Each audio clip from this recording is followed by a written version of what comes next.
Darius Mitchell stood in front of the flagship luxury store he built from the ground up, the very image of success gleaming in the New York City lights. But tonight, the bright windows and polished marble felt distant.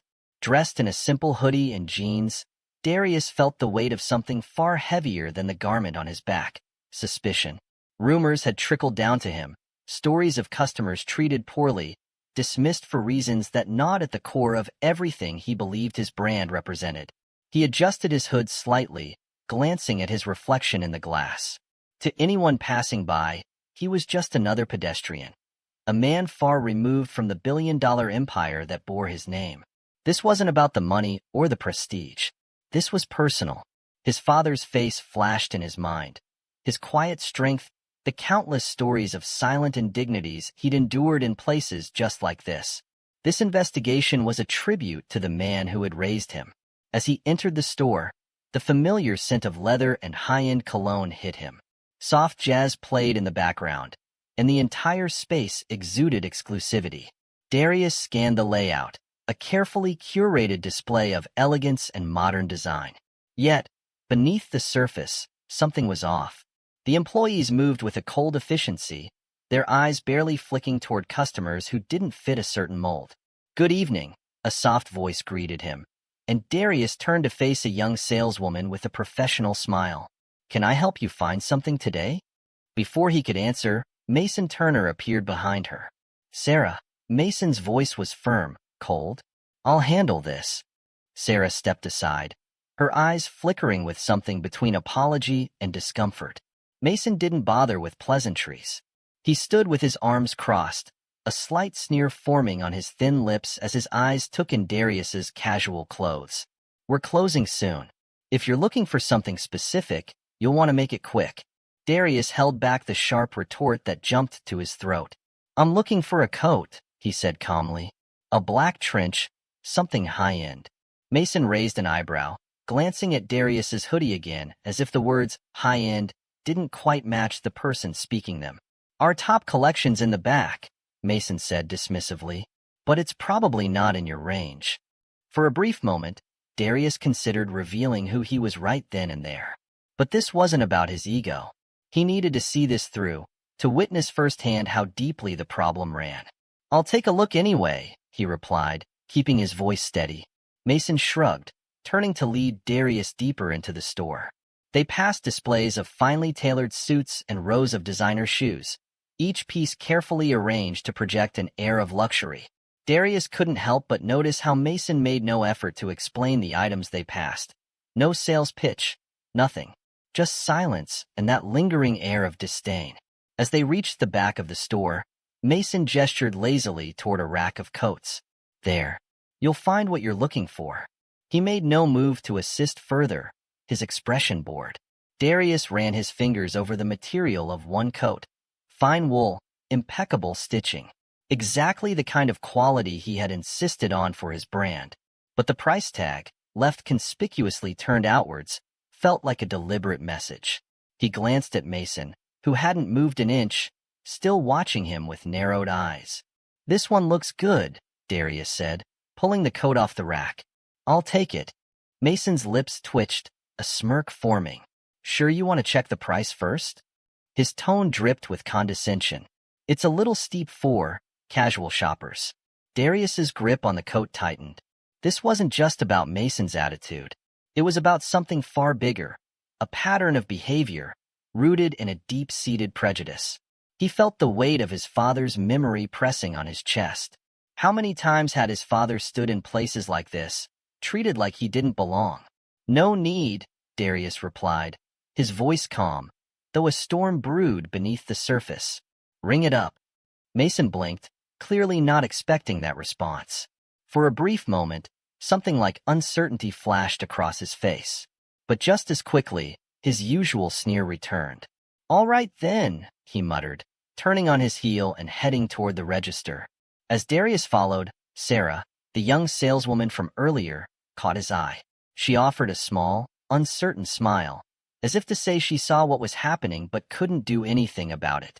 He nodded slightly in return, appreciating the gesture, however small.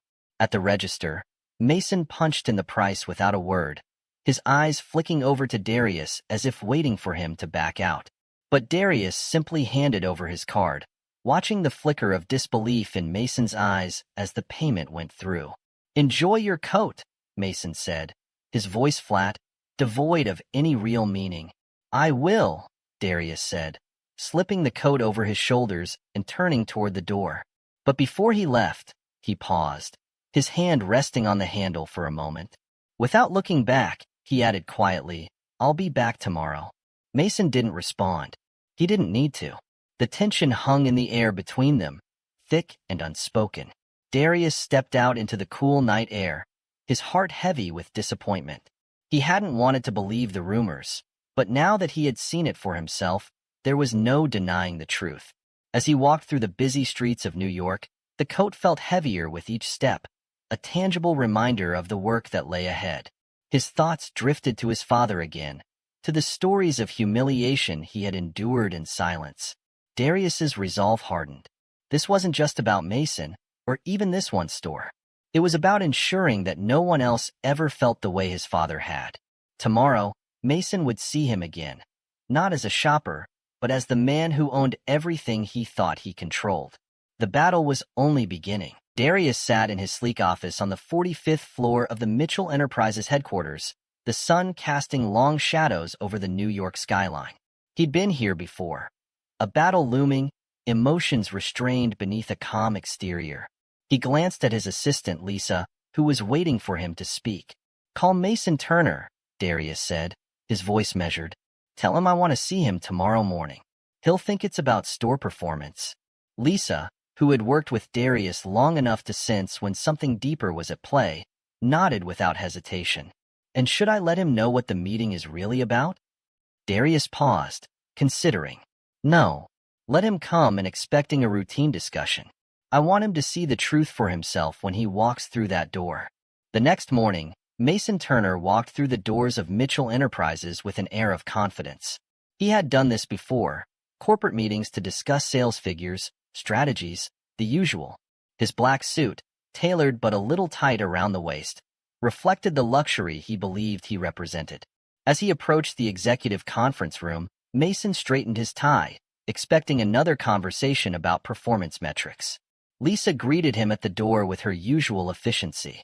"Mr. Turner, Mr. Mitchell is ready for you." "Thank you," Mason replied, striding into the room, his posture stiff but self-assured. His eyes swept over the minimalist decor, the large glass windows offering a panoramic view of Manhattan, the marble floors that gleamed under the sunlight. And then his gaze landed on Darius, sitting at the head of the long glass table. Mason's step faltered slightly, confusion flickering in his eyes. This man? There was something unsettlingly familiar about him. "Mr. Mitchell," Mason began, his voice confident, but Darius didn't rise. He merely gestured toward the chair across from him. "Please sit." Mason hesitated for just a moment before complying, though his curiosity was evident. "I assume we're here to discuss the store's performance?" Darius leaned back in his chair, his expression unreadable. "We'll get to that," he said smoothly. "But first, let's talk about yesterday." Mason blinked. "Yesterday?" Darius held Mason's gaze for a long moment before speaking again. "You had a customer walk into your store, dressed casually, looking for a coat." The color drained from Mason's face, his mind racing to piece together the memory. "Yes, I recall. A man, if I'm not mistaken." His voice grew quieter, less certain now. "Why?" Darius leaned forward, placing his hands on the table, his tone calm but cold. "That man was me." For a moment, the air between them froze. Mason's face twisted in confusion, disbelief. "What do you mean, you?" "I was the customer you dismissed," Darius said, his voice steady. "The one you implied couldn't afford the coat." Mason's mouth opened and closed, struggling for words. "But you weren't," he stammered, his arrogance evaporating as the realization set in.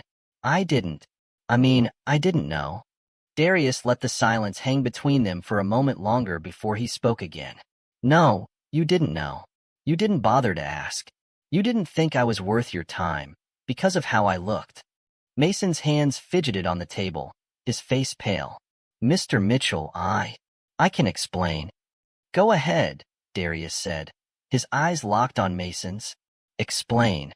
Mason cleared his throat, trying to regain some composure. I was protecting the brand's image. We cater to a certain clientele. You understand that. I thought I was making the right call. I didn't mean... You didn't mean what? Darius cut in, his voice sharper now. Didn't mean to treat me as if I didn't belong in my own store? Didn't mean to dismiss me based on how I was dressed, rather than the content of my character? Mason's face flushed with embarrassment. I was thinking about the brand's reputation. That's all. You have to understand, our clientele expects a certain standard. Darius's eyes narrowed. And you believe that standard excludes people who don't fit into your narrow view of what wealth looks like? Mason stammered, searching for an answer that would save him. I thought. Darius leaned back again, his voice quieter but no less intense. You thought wrong. I built this brand to be inclusive, to represent success for everyone, regardless of how they look or where they come from. And yet, you've twisted that vision into something elitist, something toxic. Mason shifted in his seat, his defenses crumbling. Mr. Mitchell, please. I've been loyal to this company for years. One mistake. One mistake? Darius interrupted. This isn't one mistake, Mason. I've been hearing complaints for months. Stories of customers turned away, staff treated poorly, all because you think you know who deserves to shop in my stores. This isn't about loyalty. This is about you poisoning the very values I built this company on. The tension in the room was thick, Mason's breathing heavy as he absorbed the weight of Darius's words. I can change, he said desperately. Let me prove it. I'll do better. I can fix this. Darius shook his head slowly. It's too late for that. Mason's eyes widened. What are you saying? I'm saying that your time with this company is over, Darius replied firmly. Effective immediately, your franchise contract is terminated. Mason's face went pale again. Terminated? You can't. Mr. Mitchell, please. I've given my career to this company. I've built that store up. You built it on the wrong foundation, Darius said quietly. And now it's crumbling. Mason's mouth opened, then closed again, as if he couldn't find the words to argue. Please, he whispered, his arrogance now completely shattered. Give me one more chance. Darius stood, his height and presence towering over Mason. I gave you every chance when I walked into that store yesterday. You showed me exactly who you are. Without another word, Darius turned and walked toward the door. Mason remained seated, his head bowed in defeat, his career unraveling before him. As Darius stepped into the hallway, Lisa looked up from her desk. How did it go? It's done, Darius said, his voice low, his mind already racing ahead to the next steps. Now, call Sarah Moore. She'll be the interim manager. I need someone who understands what we're really about. Later that afternoon, Sarah Moore sat nervously in the same chair Mason had occupied earlier, her hands clasped tightly in her lap. She had known something was wrong with the store for a long time. Mason's attitude had poisoned the environment, but she never felt she had the power to change it. Now, sitting across from Darius Mitchell, she wasn't sure what to expect. Darius looked at her, his expression softer than it had been with Mason. Sarah, I visited the store yesterday, as you probably know by now. Sarah nodded, her brow furrowed. Yes, sir. I heard. And I watched you, Darius continued. You were the only one in that store who seemed to care about the customers. You greeted me when I walked in. You did your best to make me feel welcome. Sarah bit her lip, clearly uncomfortable with the praise. I just do my job, Mr. Mitchell. You do more than that, Darius said firmly. And I want to acknowledge that. Mason is no longer with the company. The store needs new leadership. I'd like you to take over as interim manager. Sarah blinked, the words taking a moment to sink in. Me? I'm just the assistant manager. I don't know if I'm ready for... You're ready, Darius interrupted. You understand what this company stands for better than anyone else in that store. I need someone I can trust to rebuild it. Can I count on you? Sarah looked down at her hands, her mind racing. This was the opportunity she had dreamed of, but it was overwhelming. She glanced back up at Darius, who was watching her with the same intensity he'd shown earlier. But now, there was also a hint of reassurance in his eyes. "Yes," she said quietly, then stronger. "Yes, you can count on me." Darius nodded, standing up. "Good. I'll have my team reach out to help with the transition. There's a lot of work ahead, but I know you're the right person for the job." As Sarah stood to leave, Darius paused. "One more thing. I want you to lead a retraining program for the staff. Customer service, inclusivity, all of it. We're going to rebuild that store from the ground up." Sarah smiled, a mixture of nerves and excitement in her eyes. "I won't let you down." "I know you won't," Darius replied, watching as she walked out, a new sense of purpose in her step. Later that evening, Darius stood by the window of his office, looking out over the city. His thoughts drifted back to his father, to the countless times he had been overlooked, dismissed, just like Darius had been yesterday. But today was different. Today, Darius had the power to change things, to make sure no one else endured what his father had. Tomorrow, the real work would begin. Darius sat in his office, the quiet hum of the city faintly audible from behind the large glass windows. The confrontation with Mason lingered in his mind. It had been necessary. His actions had revealed a truth too ugly to ignore. But now, the emotional weight pressed down harder than before. This wasn't just about business anymore. It was about something deeper, a wound that had been festering for years. He picked up a framed photo on his desk.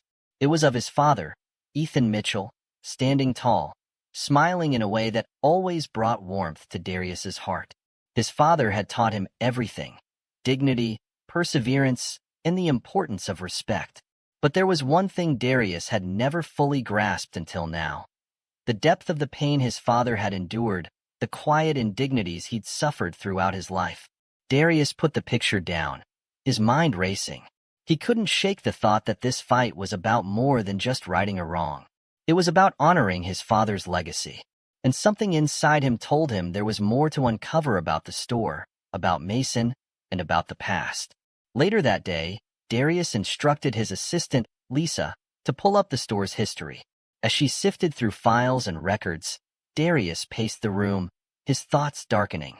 He had built his brand on inclusivity, but for years, biases had been allowed to fester in the shadows. How had this happened? Why hadn't he seen it sooner? "Mr. Mitchell," Lisa's voice broke through his thoughts. "I've found something."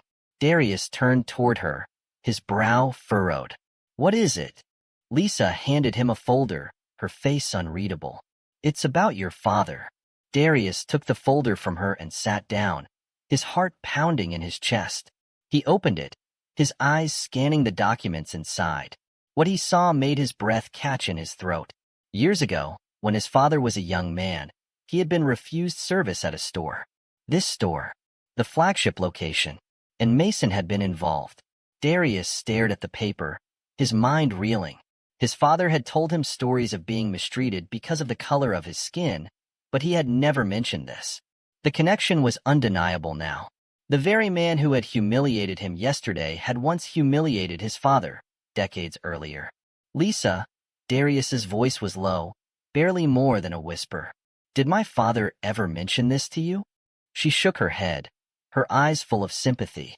"No, but I'm so sorry, Darius." He nodded, his jaw tightening. His father had endured so much. And now, after all these years, Darius was facing the same kind of discrimination from the same place.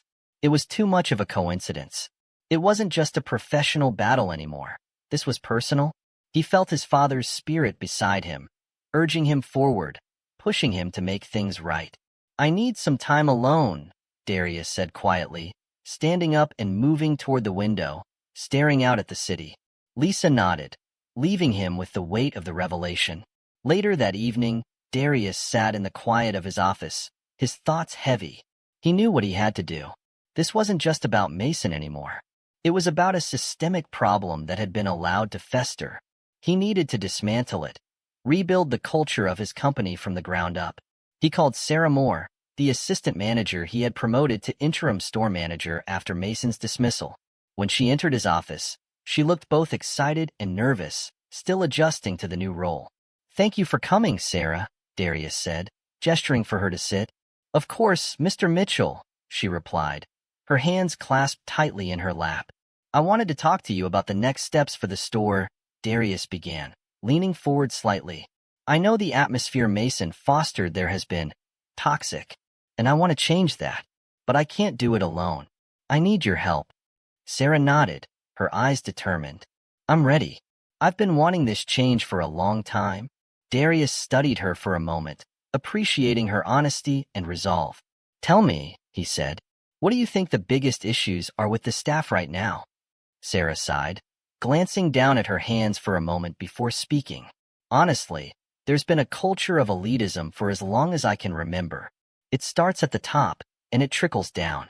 Mason, well, he wasn't exactly subtle about his biases, and a lot of the staff followed his lead. Darius's jaw clenched slightly, but he nodded for her to continue. I think many of them don't even realize how deep those biases run, Sarah said carefully. They've been conditioned to think a certain way about the kind of customers we should cater to. It's like they've forgotten what your brand is really about. Darius leaned back, considering her words. And you? What do you think the brand is about? Sarah hesitated for a moment, but then met his eyes. I think it's about giving everyone a taste of luxury, no matter who they are or where they come from. It's about inclusivity. That's what I believed when I first started working for this company. Darius felt a flicker of pride. That's exactly what I built this company to stand for, he said quietly. But somewhere along the way, that vision got lost. And now, we have to bring it back. Sarah nodded. What do you need from me? I need you to lead a full retraining of the staff, Darius said firmly. We're going to rebuild the culture from the ground up. Customer service, inclusivity, respect. It's all going to be at the forefront. And I want you to take charge. Sarah blinked, clearly taken aback by the responsibility he was placing on her.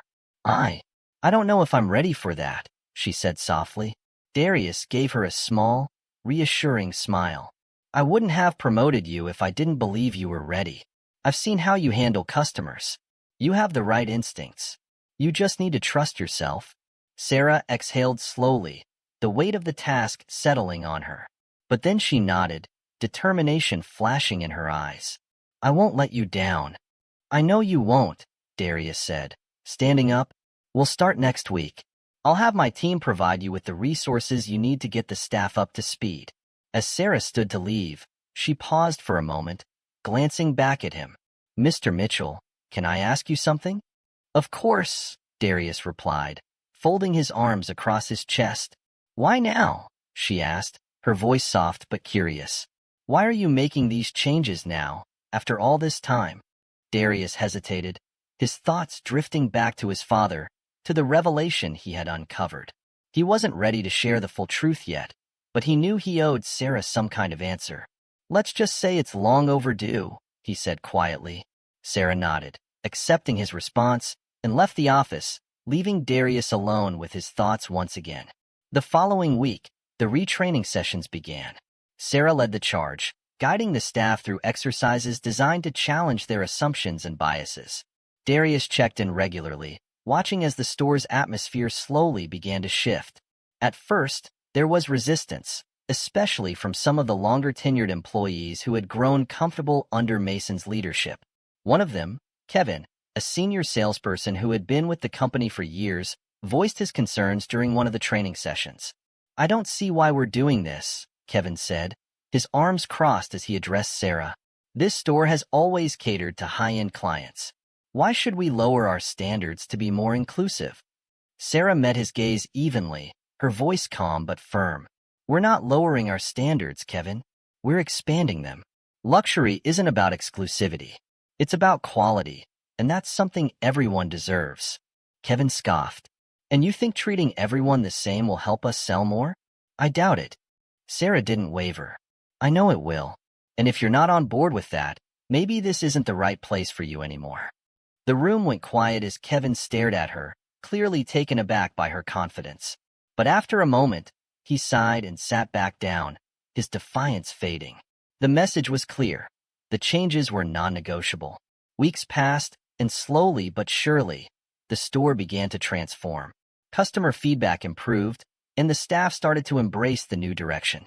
Darius visited the store regularly, watching as the culture he had always envisioned for his brand began to take shape. One afternoon, as he stood in the store, observing the staff interacting with customers, Sarah approached him, a smile on her face. "It's working," she said quietly, pride evident in her voice. "The staff is starting to get it. They're treating everyone with respect, and it's making a difference." Darius smiled, feeling a sense of relief.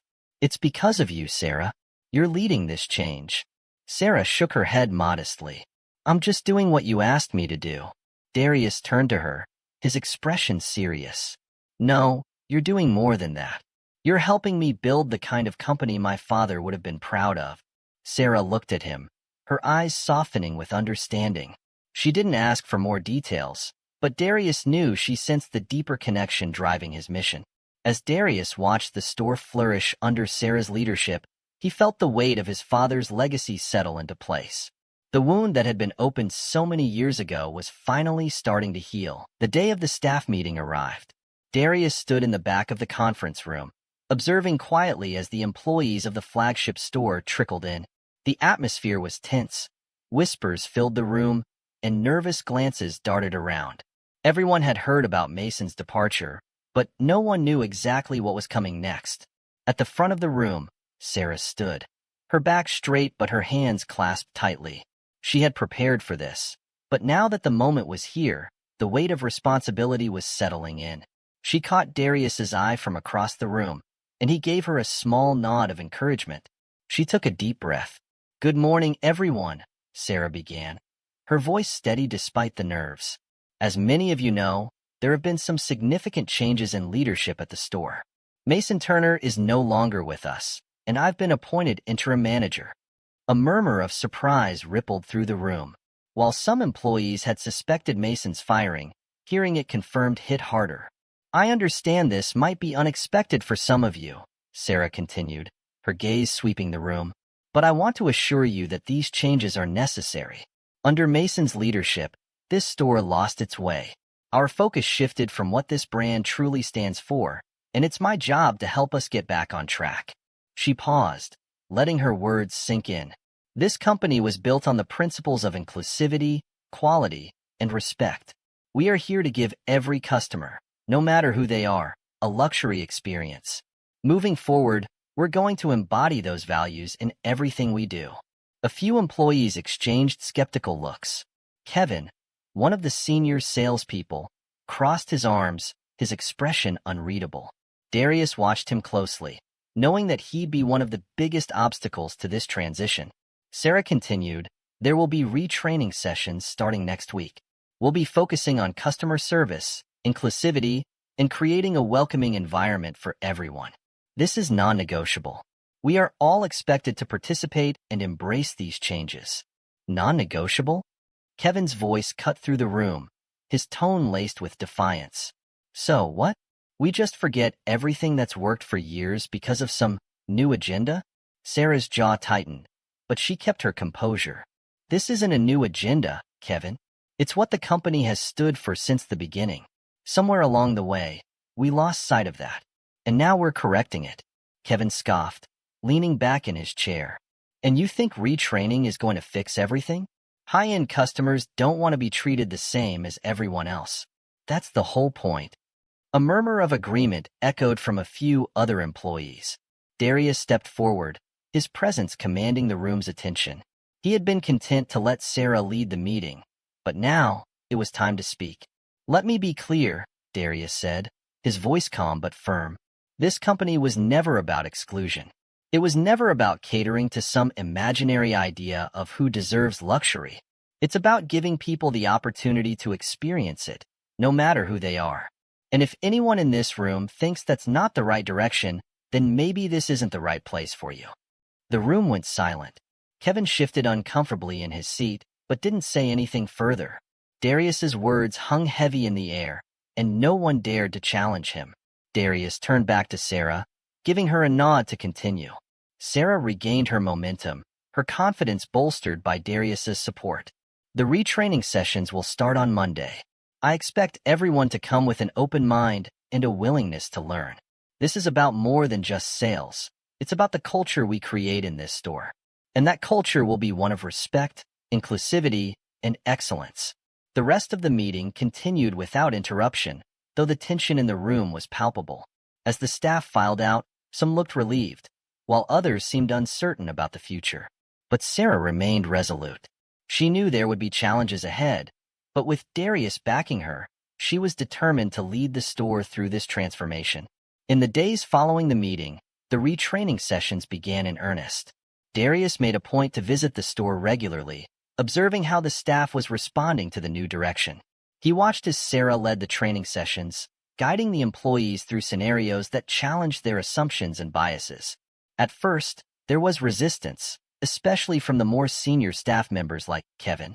They had been conditioned to believe that luxury was about exclusivity, that certain customers deserved more attention than others. But slowly, Sarah's message began to sink in. During one of the sessions, Sarah presented a scenario to the group. Let's say a customer comes in, wearing casual clothes, looking around at our high-end products. How do you approach them? One of the younger employees, Jenna, hesitated before answering. Well, I guess I'd greet them like anyone else, but maybe I wouldn't push too hard. I wouldn't want to make them uncomfortable if they're just browsing. Sarah smiled slightly. Okay, that's a good start. But what if that person is interested in something high-end? How would you know unless you treat them with the same attention and respect you'd give to someone dressed in a suit? Jenna looked thoughtful. I guess I wouldn't know. I'd have to ask. Exactly, Sarah said. We can't make assumptions about people based on how they look. Our job is to provide an excellent experience to every customer, no matter what. Kevin, who had been quietly observing the session, finally spoke up. But what about efficiency? If we're spending all our time catering to everyone the same way, we're going to lose out on the big sales. Sarah turned to him, her expression serious. That's where you're wrong, Kevin. We're not losing out, we're gaining. By treating everyone with the same level of respect and attention, we're building loyalty. Customers who feel valued come back. They tell others about their experience. That's how we grow. Kevin looked like he wanted to argue, but he stayed quiet. Darius, who had been watching from the back of the room, stepped forward. Kevin, Darius said, his voice calm but direct. Do you know why I built this company? Kevin shifted uncomfortably. To sell luxury products, I guess. Darius smiled faintly. That's part of it, but it's bigger than that. I built this company because I believe luxury should be accessible to everyone. It's not about who looks the part. It's about giving people the opportunity to feel valued. And that's what we're doing here. Kevin nodded slowly, the message finally starting to sink in. I understand. I hope you do, Darius said, because this isn't just a temporary change. This is the future of the company, and I need everyone on board. The session ended, and Darius stayed behind as the staff filtered out. Sarah approached him, her face a mixture of relief and exhaustion. You handled that well, Darius said, his voice warm. Sarah smiled. Thanks. I wasn't sure how they'd take it, but I think we're making progress. You are, Darius replied. It's not easy, changing a culture that's been ingrained for so long, but you're doing it. Sarah looked down for a moment, then met his eyes. I couldn't do it without your support. Darius shook his head. You're leading this, Sarah. I'm just here to back you up, and I'm proud of the work you're doing. As the weeks went on, the transformation in the store became more evident. Customers of all backgrounds were greeted with warmth and respect. The staff, once hesitant and unsure, began to embrace the new culture. Sales improved, but more importantly, the atmosphere shifted. The store was no longer a place of quiet elitism. It had become a welcoming environment where everyone felt valued. One afternoon, Darius visited the store unannounced, as he often did now. He watched from a distance as Sarah interacted with a customer, her demeanor professional yet approachable. The customer, a middle-aged man dressed in jeans and a t-shirt, seemed at ease as Sarah showed him one of the store's most expensive watches. Darius smiled to himself. This was exactly what he had envisioned for his brand, luxury without barriers. As he turned to leave, Sarah caught up with him at the door. Leaving so soon? She asked with a grin. Just wanted to check in, Darius replied. Looks like things are running smoothly. Sarah nodded. They are. It's been a lot of work, but I think we're finally seeing the results. You're doing a great job, Darius said sincerely. My father would have been proud. Sarah's expression softened. I think he'd be proud of you too, Darius. You've turned this company into something really special. Darius felt a lump form in his throat, but he nodded, his emotions held in check. Thank you, Sarah. As they stood by the entrance of the store, watching customers come and go, Darius felt a sense of peace settle over him. The store was no longer just a business. It was a reflection of the values his father had instilled in him, a testament to the power of inclusivity and respect. The work wasn't done, but the future looked brighter than ever. The morning sun filtered through the glass windows of the flagship store, casting a soft glow over the sleek marble floors. Darius walked in unannounced, observing the staff as they moved through their daily routines. There was an energy in the store that hadn't been there before. Something lighter, more welcoming. Customers were greeted with genuine smiles, the kind that made people feel like they belonged. As Darius made his way through the store, he saw Sarah speaking with a customer, her tone warm and attentive. The transformation was real, and it was all happening under her leadership. She spotted him across the floor and quickly wrapped up her conversation, making her way over. "Good morning, Mr. Mitchell," Sarah said with a smile, though there was still a hint of nervousness in her voice. "What brings you by today?" Darius looked around, taking in the atmosphere. "I just wanted to see how things were going. It looks different." Sarah's eyes brightened. "It feels different too. The staff is really embracing the changes. I think they're starting to understand what we're trying to build here." "I can see that," Darius said, nodding approvingly. "You've done an incredible job, Sarah. I knew you were the right person for this." Before Sarah could respond, the door opened, and a familiar figure walked in. Darius's smile faded slightly as Richard Coleman, Mason's former assistant, entered the store. Richard's eyes scanned the space, and when they landed on Darius, he hesitated for a moment before walking over. "Mr. Mitchell," Richard said, his voice cautious but respectful. "Do you have a minute?" Darius exchanged a glance with Sarah before turning to Richard. "What can I do for you, Richard?" I wanted to talk about the store," Richard said, shifting on his feet. "I've been thinking a lot since Mason left, and I realize I made mistakes.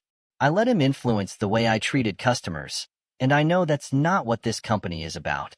Darius crossed his arms, studying Richard carefully. He could sense the desperation in his voice. "Go on." Richard cleared his throat. "I've learned from those mistakes. I want to be part of this new direction. I know I can contribute. I just need another chance." Sarah stood silently next to Darius, watching the exchange with wary eyes. She had seen how Richard had acted under Mason's leadership, and she wasn't sure if his sudden change of heart was genuine.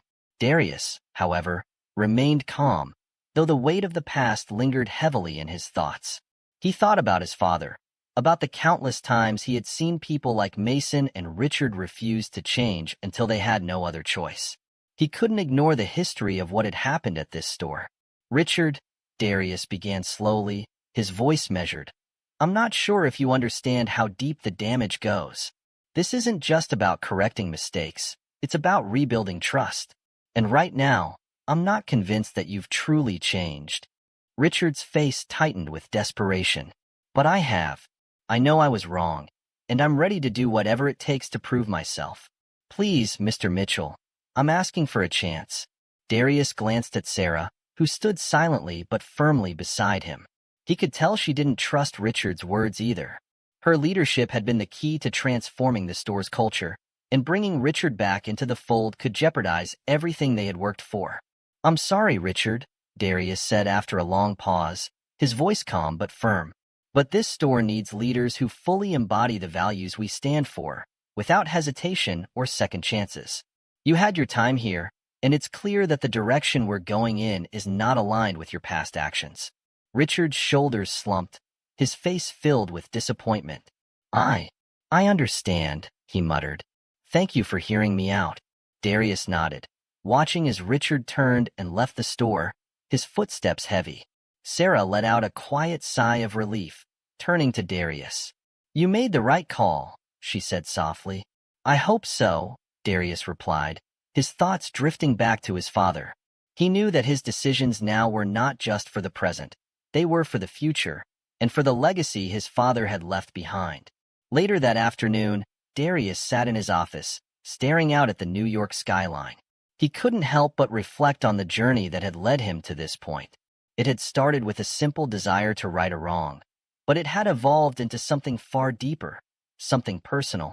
The revelation about his father's experience at the same store had cut him to the core, forcing him to confront painful memories of the past. A knock on the door broke his thoughts. It was Lisa, his assistant. Mr. Mitchell, she said, stepping inside. The team is ready for the event. Darius nodded, standing up and straightening his suit. Today's event wasn't just about celebrating the store's transformation. It was about acknowledging the hard work and dedication of the staff, especially Sarah. It was also an opportunity for Darius to honor his father's legacy in front of the people who were helping to shape the future of his company. The event was held in the newly transformed store, with employees and guests gathered around in the luxurious space. Darius stood at the front of the room, a microphone in hand, ready to address the group. Sarah stood beside him, her confidence shining through as she greeted staff and guests alike. Thank you all for being here today, Darius began, his voice strong and steady. This store has always been a symbol of luxury, but over the past few months, it has become something more. It has become a place where people of all backgrounds can walk through those doors and feel valued. That transformation is because of all of you. He paused, letting his words settle over the room. But none of this would have been possible without Sarah Moore's leadership. Sarah has shown a commitment to the values that this company was built on: respect, integrity, and inclusivity. She has led this store through one of its most challenging times, and I am proud to say that she is the future of this company. The room erupted in applause, and Sarah's face flushed with pride. She stepped forward, accepting the microphone from Darius. Thank you, Mr. Mitchell, Sarah said, her voice filled with emotion.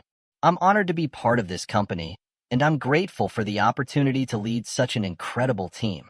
This journey hasn't been easy, but together, we've created something special, something that reflects the values we all believe in. As Sarah continued to speak, Darius found his thoughts drifting to his father once again. He thought about the sacrifices Ethan Mitchell had made, about the quiet dignity with which he had faced a world that had often refused to see his worth. Darius had inherited more than just his father's determination. He had inherited his responsibility to make the world a better place for those who came